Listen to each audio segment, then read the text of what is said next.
It is hard to believe, but Election Day is just around the corner. You now just have one day left to make sure that you've registered to vote. KSNT News reporter Austin Barnes joins us live this morning in South Topeka with a look at what you need to do today before you cast your ballot. Good morning, Austin.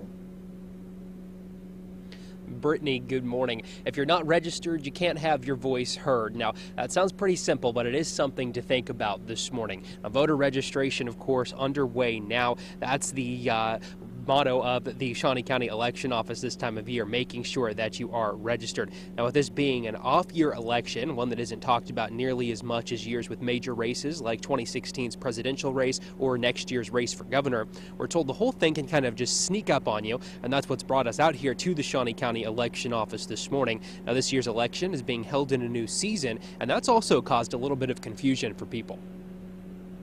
City school elections used to be held in kind of the spring, and the legislature changed that. So this will be the first time elections for city and school and drainage elections will be held in the fall of the odd year.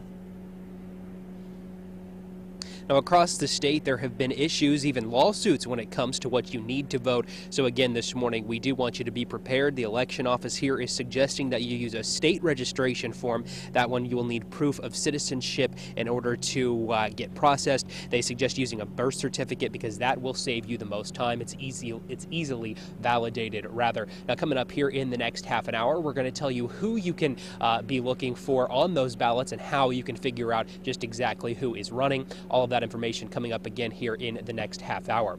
Reporting live this morning, Austin Barnes, KSNT News. All right, thank you, Austin, for all those details. And I'm here with Angel Romero from the Forge leadership team this morning. Today, we're here to discuss Forge's initiative to increase younger voters here in Shawnee County through their program, Forge Your Future. Good morning. Absolutely. Good morning. It's good to see you. Thanks yes, for having me. Yeah. Absolutely.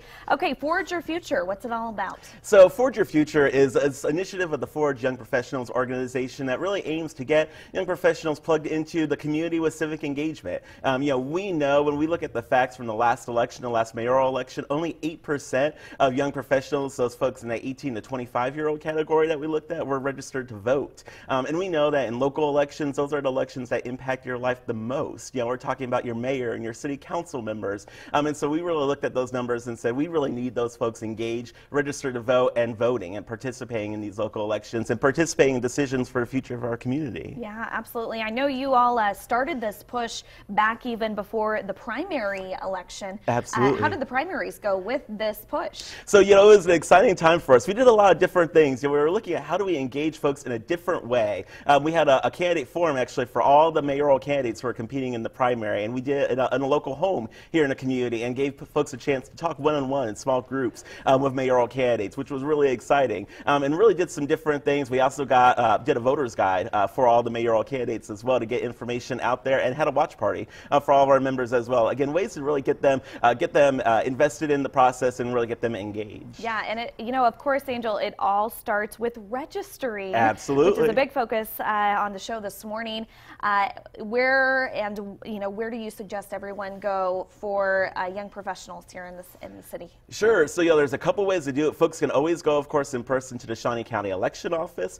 They can also go online. There is a form through the Department of Revenue that folks can complete online, and so that's a really easy way to be able to find that information online. With the internet, there's lots of resources out there. So we encourage people if they can find the online registration form to complete that process, and to be able to do their research online as well. There's some great places where folks can find where to register to vote, what city council district they live in. So we really encourage people to do some of that research and find that information. And if they like and follow Forge on Facebook and Twitter, they'll get links to that information as well. So don't just register, make sure you research as well. Austin Barnes, of course, all morning long is also giving details on how to register. And real quick, we have to mention there's going to be a big forum going on later on this month. That's right, October 25th from 5:30 to 8 o'clock. We're so excited to partner with KSNT to host a mayoral candidate forum at the Dillon House downtown. We'll get a chance to visit with the city council candidates and a social beforehand, and then live on air we'll have the mayoral candidate debate that night. So we encourage everyone to come out and enjoy that night and be able to ask questions of the folks who want to be our next mayor. There you go. It will be the main event. You're seeing some information there on the Forge Your Future. You can go on to Forge's Young Professional Facebook page as well for more information. Again, that mayoral annual forum will be on Wednesday, October 25th that night. Absolutely. Angel, thank you so much for being with Thanks us so much. this Glad to morning. do it. We appreciate it. From there, we're going to head on over to weather with meteorologist Kyle Borkett.